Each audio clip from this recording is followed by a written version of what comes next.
السلام علیکم ورحمۃ اللہ وبرکاتہ۔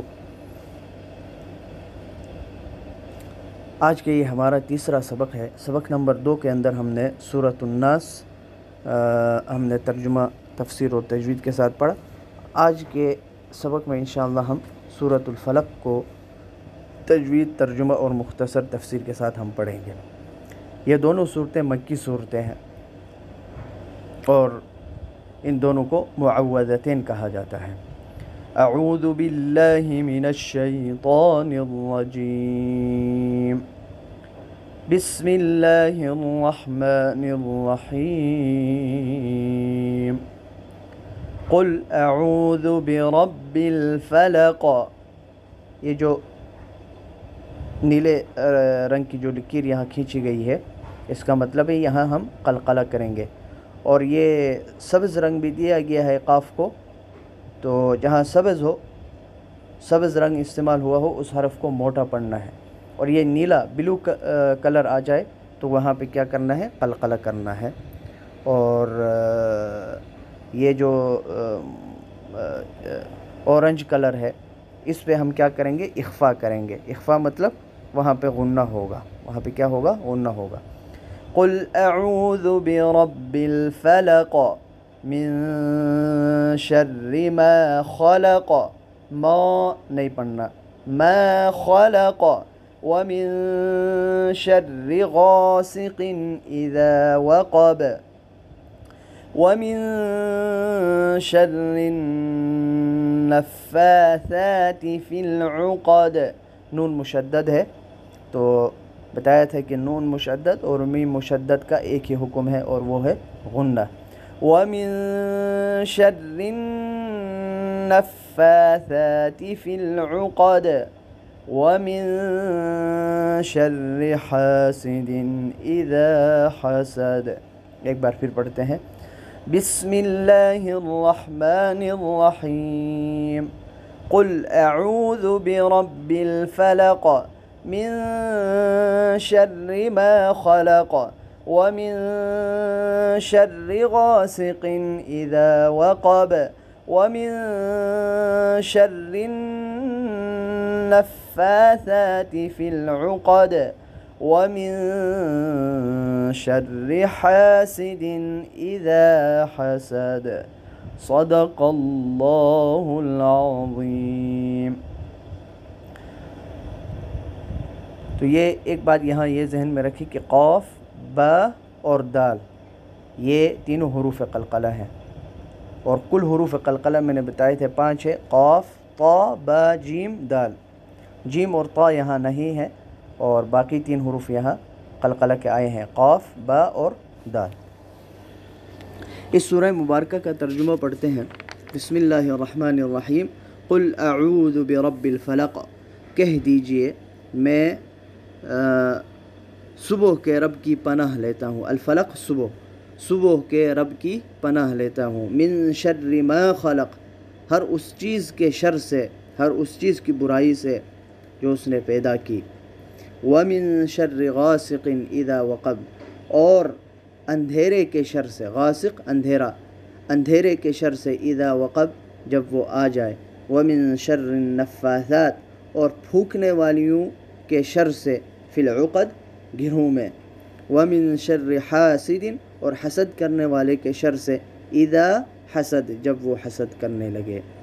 ومن شر حاسد اذا حسد، اور حسد کرنے والے کے شر سے جب وہ حسد کرنے لگے۔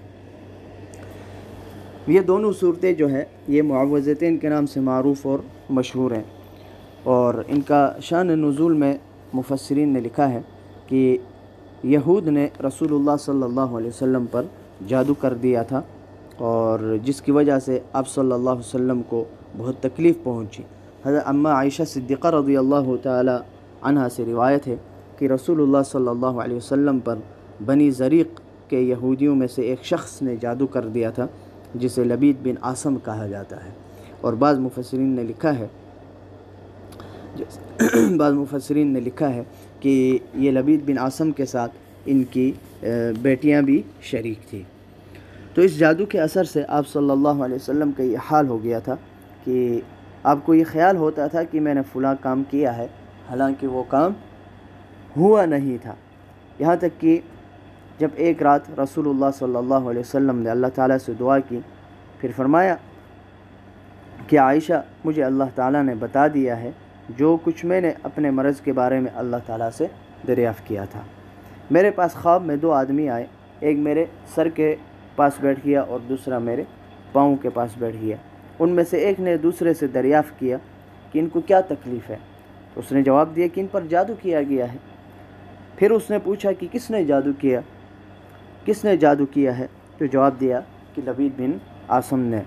پھر دریافت کیا کہ کس چیز پر کیا ہے، جواب دیا کہ کنگھی سے نکالے ہوئے بالوں پر اور کھجور کے پٹھوں پر جادو کیا ہے۔ پھر اس سوال کرنے والے نے سوال کیا یہ چیزیں کہاں ہیں، جواب دیا کہ ذی اروان نامی کنویں میں ہے۔ حضرت اماں عائشہ صدیقہ فرماتی ہیں کہ اس خواب کے بعد رسول اللہ صلی اللہ علیہ وسلم اپنے چند صحابہ کے ساتھ اس مقام پہ تشریف لے گئے، اس کنویں پہ چلے گئے اور وہاں جا کر دیکھا کہ اس کنویں کا پانی جو ہے ایسا رنگین ہو چکا تھا جیسے اس میں مہندی ڈال دی گئی ہو، اور وہاں جو کھجور کے درخت تھے وہ ایسے معلوم ہوتے تھے جیسے شیاطین کے سر ہوں۔ حضرت عائشہ نے فرمایا کہ آپ نے ان چیزوں کو کیوں نہیں نکالا، وہاں سے ان چیزوں کو نکالا کیوں نہیں؟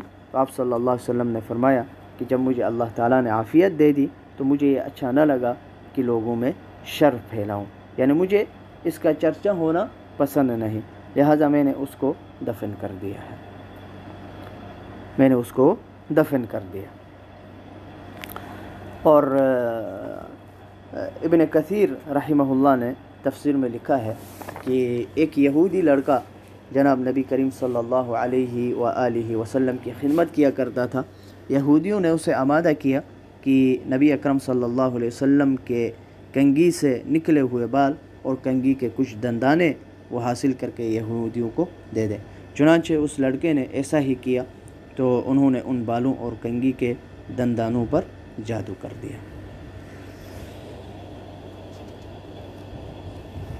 تو یہ ان کا جو ہے وہ شان و نزول ہے کہ ان کا نزول کب ہوا اور کس لیے ہوا۔ تفسیر میں ہم تھوڑے اس کی مختصر تفسیر پڑھتے ہیں۔ قل اعوذ برب الفلق، کہہ دیجئے کہ میں صبح کے رب کی پناہ لیتا ہوں۔ صبح کے رب کی یعنی جو رات کی ظلمت پھاڑ کر صبح کی روشنی نمودار کرتا ہے، میں اس رب کی پناہ لیتا ہوں، اس رب کی پناہ میں آتا ہوں۔ من شر ما خلق، ہر اس چیز کے شر سے جس میں کوئی بدی ہو، اس کی بدی سے پناہ مانگتا ہوں۔ اور اس میں عموم ہے، اس میں ہر چیز یہاں پر جو ہے اس میں داخل ہے، یعنی ہر وہ چیز کہ جس میں کوئی شر ہو، کوئی برائی ہو، وہ اس میں داخل ہے۔ وَمِن شَرِّ غَاسِقٍ إِذَا وَقَبَ، اور اندھیرے کے شر سے جب وہ آ جائے، جب وہ چھا جائے۔ اور اس کی یہاں اندھیری کے تخصیص کیوں کی گئی؟ اس لیے کہ اکثر جو برائی کے کام ہوتے ہیں اور خاص کر سحر، جادو وغیرہ، یہ بکثرت رات کے اندھیرے میں واقع ہوتے ہیں، اور اس سے چاند کا گہن یا سورج کا جو ہے وہ غروب ہونا بھی یہاں پر مراد ہے۔ وَمِن شَرِّ النَّفَّاثَاتِ فِي الْعُقَدِ، النفاثات یہاں پر مؤنث لایا گیا ہے، اور علامہ شبیر احمد عثمانی رحمہ اللہ نے اپنی تفسیر میں لکھا ہے کہ نفاثات فی العقد سے وہ عورتیں یا وہ جماعتیں یا وہ نفوس مراد ہیں جو ساحرانہ عمل کرنے کے وقت کسی تانت یا رسی یا بال وغیرہ میں کچھ پڑھ کر اور پھونک مار کر گرا لگایا کرتے ہیں۔ اس سے وہ جماعتیں، وہ عورتیں اور وہ نفوس مراد ہیں جو بال یا رسی وغیرہ میں کچھ پڑھ کر اور پھونک مار کر اس میں گرا لگا دیتے ہیں، گرا مار دیتے ہیں۔ وَمِن شَرِّ حَاسِدٍ إِذَا حَسَدَ، اور حسد کرنے والے کے شر سے جب وہ حسد کرنے لگے۔ حسد کرنا حرام ہے، حسد کرنا حرام ہے، اور یہ وہ گناہ ہے جو سب سے پہلے آسمانوں پہ ہوا اور جو سب سے پہلے زمین پہ ہوا۔ اس کے حرام ہونے کی ایک سب سے بڑی وجہ یہ ہے کہ جس کو اللہ تعالیٰ نے کچھ دیا حکمت کے بغیر نہیں دیا۔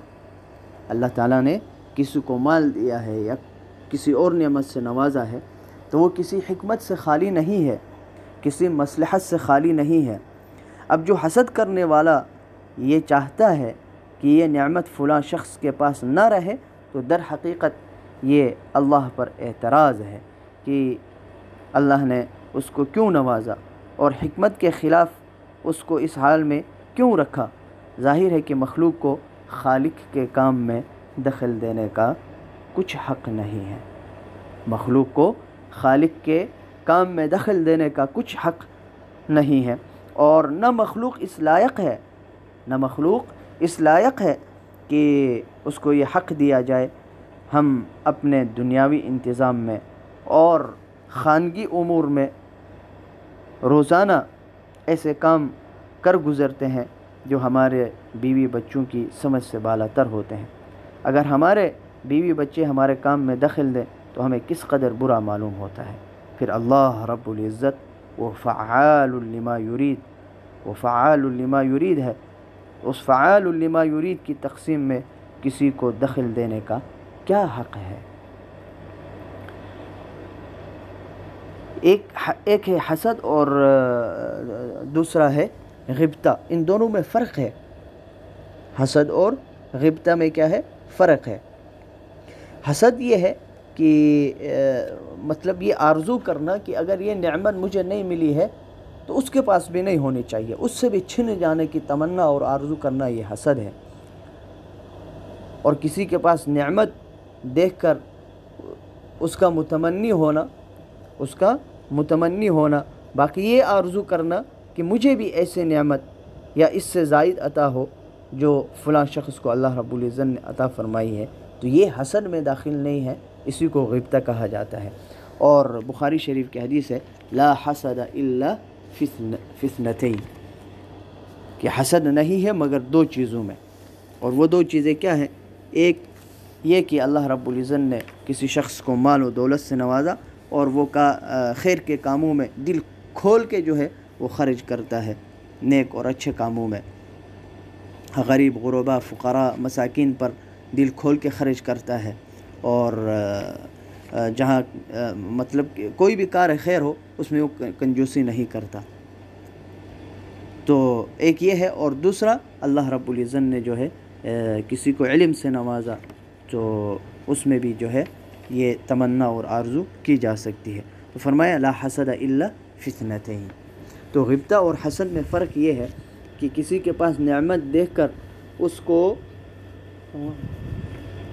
اس نعمت کے چھن جانے کا وہ تمنا اور آرزو کرنا یہ حسد ہے، اور نعمت دیکھ کر یہ تمنا کرنا کہ جو نعمت اللہ رب العزت نے فلاں کو عطا فرمائی ہے وہی نعمت مجھے بھی میسر آ جائے، مجھے بھی عطا فرمائے یا اس سے زیادہ مجھے عطا فرمائے، تو یہ حسد نہیں ہے، اور بلکہ اس کا نام کیا ہے؟ غبطہ ہے۔ تو یہ اس سورہ مبارکہ کا ترجمہ اور مختصر تفسیر تھی۔ اللہ رب العزت ہمیں قرآن مجید سمجھ کر اس پر عمل کرنے کی توفیق عطا فرمائے، اور اللہ رب العزت ہمیں جو ہے تجوید کے ساتھ پڑھنے اور سیکھنے کی بھی اللہ رب العزت توفیق عطا فرمائے۔ السلام علیکم ورحمۃ اللہ وبرکاتہ۔